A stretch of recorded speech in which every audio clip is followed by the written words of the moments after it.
मध्य प्रदेश में स्थानीय निकाय का चुनाव अपने अंतिम चरण में पहुंच गया है। निगम में चुनाव में हर सीट पर सीधा मुकाबला बीजेपी और कांग्रेस के बीच है। हालांकि इस बार के चुनाव में आम आदमी पार्टी और ओवैसी की एआईएमआईएम भी मैदान में है। चुनाव से पहले दोनों पार्टियों की यह कोशिश थी कि पूरे चुनाव को त्रिकोणीय बनाया जाए। ओवैसी ने तो कई जगह प्रचार करने की कोशिश भी की, लेकिन आम आदमी पार्टी की तरफ से कोई भी बड़ा नेता प्रचार करने के लिए नहीं आया। आपने तो सभी उम्मीदवारों को अकेले बीच मझधार में छोड़ दिया। अब तक की जो तस्वीर सामने दिख रही है उसमें बीजेपी और कांग्रेस ही हर सीट पर आमने सामने हैं और पलड़ा बीजेपी का ही भारी दिख रहा है, जिसकी वजह कांग्रेस में मची अंतर्कलह है। एक तरफ बीजेपी के लगभग सभी प्रदेश स्तर के बड़े नेता एकजुट होकर अपने प्रत्याशियों को जिताने के लिए प्रचार कर रहे हैं, तो वहीं दूसरी तरफ कांग्रेस को जिताने का प्रचार पूरे प्रदेश में पूर्व मुख्यमंत्री कमलनाथ ही अकेले घूम कर रहे हैं। वहीं उनके गृहनगर की सीट पर कमान प्रदेश के इकलौते कांग्रेसी सांसद और उनके बेटे नुकुलनाथ संभाल रहे हैं। आप सभी चंदनगांव वासियों से अपील करने कि भाई विक्रम आके को महापौर की जिम्मेदारी कांग्रेस पार्टी ने दी है। बहन संगीता यहाँ से पार्षद का चुनाव लड़ रही है, तो मैं आज आप सबके बीच में आया हूँ। प्रदेश के निगम चुनाव में कांग्रेस की कलह सामने आ गई। प्रदेश के वरिष्ठ कांग्रेस नेता दिग्विजय सिंह ने भी बोल दिया है कि निगम के टिकट कमलनाथ ने दिए हैं। मुझे उम्मीद है सारे लोग मिलकर हम लोग 6 जुलाई को होने वाले चुनाव में जनता से काम करेंगे। जो भी नाराजगी है वो सारी नाराजगी आप मिली जुली जो है सब दिग्विजय सिंह पर उतार दीजिए। जिसको टिकट कटा वो सब दिग्विजय सिंह ने काटा, जिसको मिला वो कमलनाथ जी ने दिया। इस मान पर चलिए, सब काम।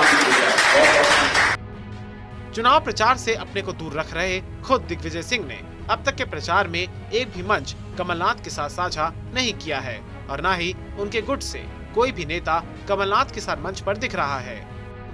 सभी के सोशल मीडिया भी खामोश हैं, जबकि दूसरी तरफ बीजेपी के राज्य स्तर के सभी बड़े नेताओं ने बीजेपी के उम्मीदवारों को जिताने के लिए कमर कस रखी है। फिर चाहे वो पूर्व लोकसभा अध्यक्ष सुमित्रा महाजन हो, कैलाश विजयवर्गीय हो, उमा भारती हो, ग्वालियर चंबल से केंद्र में दोनों मंत्रियों ज्योतिरादित्य सिंधिया हो या फिर नरेंद्र सिंह तोमर हो, सभी बीजेपी उम्मीदवारों को जिताने के लिए मैदान में हैं। पूरे चुनाव में बीजेपी से शिवराज सिंह चौहान और कांग्रेस से कमलनाथ ही मुखर हैं। दोनों का वाक युद्ध भी उम्मीदवारों और पार्टी कार्यकर्ताओं में उत्साह जगा रहा है। शिवराज सिंह जी घोषणाएं पढ़ते हैं, उनकी रिकॉर्डिंग बताते हैं। कहीं कहा कि मैं इसको सिंगापुर बना दूंगा, कहीं कहा शिवराज ने कहा कि मैं इसे इंदौर बना दूंगा, और क्या हालात सब पढ़ के सुनाते हैं कि क्या हालात। स्मार्ट सिटी एक ऐसा रैकेट बन गया है।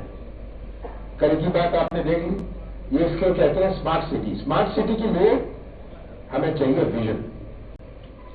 शिवराज जी सोचते हैं स्मार्ट सिटी टेलीविजन से बन जाएगी, झूठ से बन जाएगी, घोषणाओं से बन जाएगी। मीडिया में या सोशल मीडिया में देखा कि कमलनाथ जी आए थे और वो कह रहे थे नगर निगम चुनाव से मुझे कोई मतलब नहीं है। मतलब नहीं है तो आए काय को थे। और वैसे भी प्रदेश को और प्रदेश की जनता को ना तो कांग्रेस से मतलब है ना कमलनाथ जी से मतलब है। प्रदेश के राजनीतिक विद्वान निकाय पंचायत चुनावों को अगले साल होने वाले विधानसभा का सेमीफाइनल भी मान रहे हैं। कमलनाथ और शिवराज भी जानते हैं कि निगम चुनाव जीतना ही उनके आगे की राजनीति की दिशा देगा।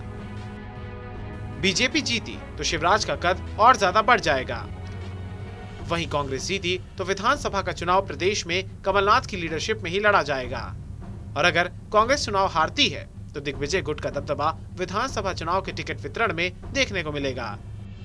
वहीं बीजेपी में स्थानीय निकाय चुनाव में जीत का मतलब शिवराज सिंह चौहान का दबदबा है और हारे तो दूसरे नेताओं खास तौर पर सिंधिया गुट को हावी होने का मौका मिल जाएगा, जो शिवराज सिंह चौहान नहीं चाहेंगे।